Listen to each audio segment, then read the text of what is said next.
I'm just going to say this is not a good video. In fact, I think this is a terrible video, and I wouldn't even made it to the actual part where I get a lot of value. As you saw, Ricky, a professional editor, was not happy with the way this was edited. And that's a huge problem because the way it was edited likely stopped people from getting to the point where they could gain valuable insight from the video. This is a very common issue we see with amateur content creators. So today, Ricky and I are going to go over the 4 content principles that this video failed and show real solutions you can apply to get more views, get more profile visits, and more inbound interest from your content. Let's do a little bit of a deep dive on Melbourne. Let's understand the most affordable areas that are primed for some of the best growth. Hear me loud and clear when I say that the affordable end of the Melbourne market is already growing at double digits per annum. Some of my clients, and of course non-clients as well, who get benefit from my platforms, have already bought in some places in Melbourne over the last 12 months and already made 10% plus capital growth. You can see on this chart where the opportunity exists. Where there's a lighter shade of yellow, for example, on the northern side here, around this number 1, on the western side, down the southwestern side, these are the affordable yellowy areas, cheaper areas, under $1 million, under $750,000. As you get these oranges and these darker maroons, those are the areas that are now above $1 million, above $2 million. I need to criticize the editor in this video because the editing in this is just not right. Opening frame, yeah, I mean, it's pretty good, but like, why do we need to have the blur on the top and bottom? I get it. He probably filmed in landscape and you were trying to maintain the quality, but let's just put like something a bit more aesthetic behind, or let's have some sort of color or image that relates to Melbourne suburbs. Just give it a bit more. I mean, even if you bring him down and then put at the top a map of Melbourne. There we go. Done. Yeah, you've solved it. Let's continue on. B-roll. Guys, B-roll is so important. Like, I'm sick of seeing stock standard corporate B-roll. Don't be lazy. Affordable areas. How is this image representing affordable areas to me? Rather than showing me this, why not show me some areas as a micro hook that we can pixelate or blur and create some tension, create some suspense? Because as the viewer, I'll be like, oh, what are the affordable areas, right? I want to know. But right now, that doesn't make, like, this is not even relevant to property. It's fucking stocks or crypto. I don't even know what this is. Anyway, moving on. B-roll is really important. Hear me loud when I say that the affordable is already growing at double digits. Once again, it's not just get a screenshot. I don't care if I don't need to see a video.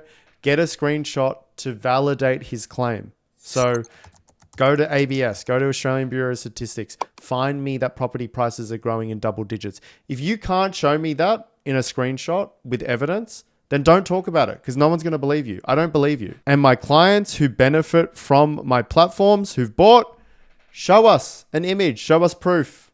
Right now, I don't believe anything that you're saying. I don't know who you are. I don't care if you've got, it looks like he has 50,000 subscribers, but as a new viewer, I don't care. I don't know. I wouldn't have got anywhere close to this part of the video. Now, what I will say is the second half of the video is actually not too bad. This is the part that I was talking about when I mentioned an unclear CTA. This is obviously not a CTA, but he doesn't provide enough information to a very interesting looking map here. So I'm assuming that a lot of people will go, well, what's this tool?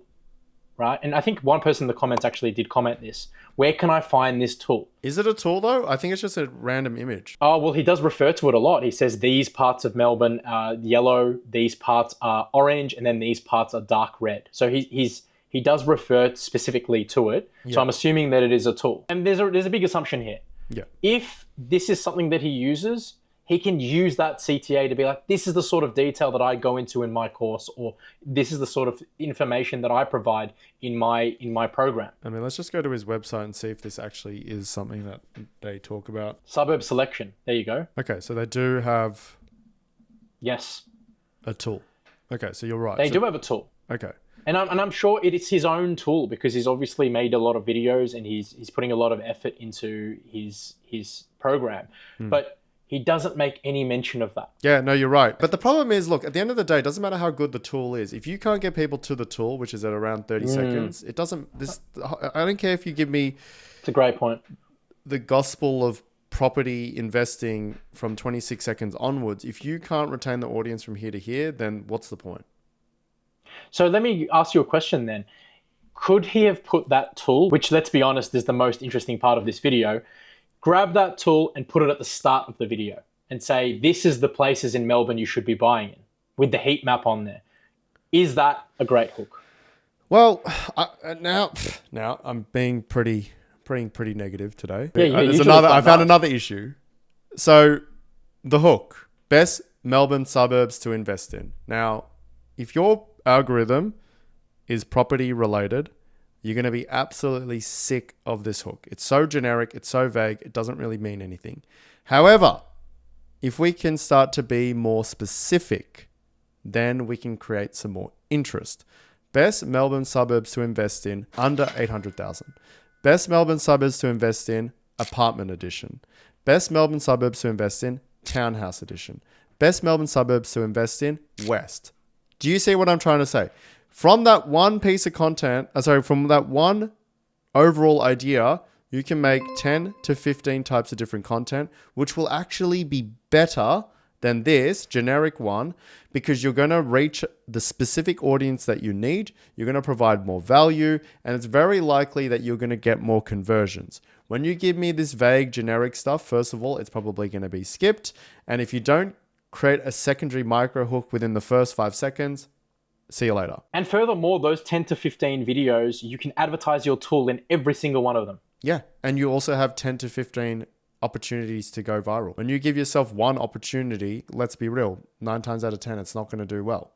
But if you now niche that down, and then you can also, this is the other great thing, you can actually start to create your whole marketing strategy around that 10 to 15. I don't know, let's say Melbourne apartments do really well. And then you do another type of content. And then you're like, oh, it's apartments again. And then it's apartments again. And then all of a sudden you're like, okay, well, shit, I got a large demand for selling property, talking about Melbourne apartments or Sydney apartments or what have you. That's also another great way to actually learn about what the demand is in the market. Now, obviously in Australia, there's just fucking demand coming left, right, and center. So it probably doesn't really matter. And property real estate agents just in the golden era. But if you're a real estate agent and you're trying to find that unique competitive edge, then create content on a bunch of different things, see what gets the most engagement, see what there's the most demand for, and then perhaps you can pivot into that niche as well. What this shows is that good insights aren't enough. If people don't reach it, it doesn't matter. And that's exactly what poor editing and vague structure does. If your content isn't driving views, profile visits, inquiries, it's usually the same issue. So if you want someone like Ricky who loses sleep on small editing details while working on your content, get in touch with us through the link below.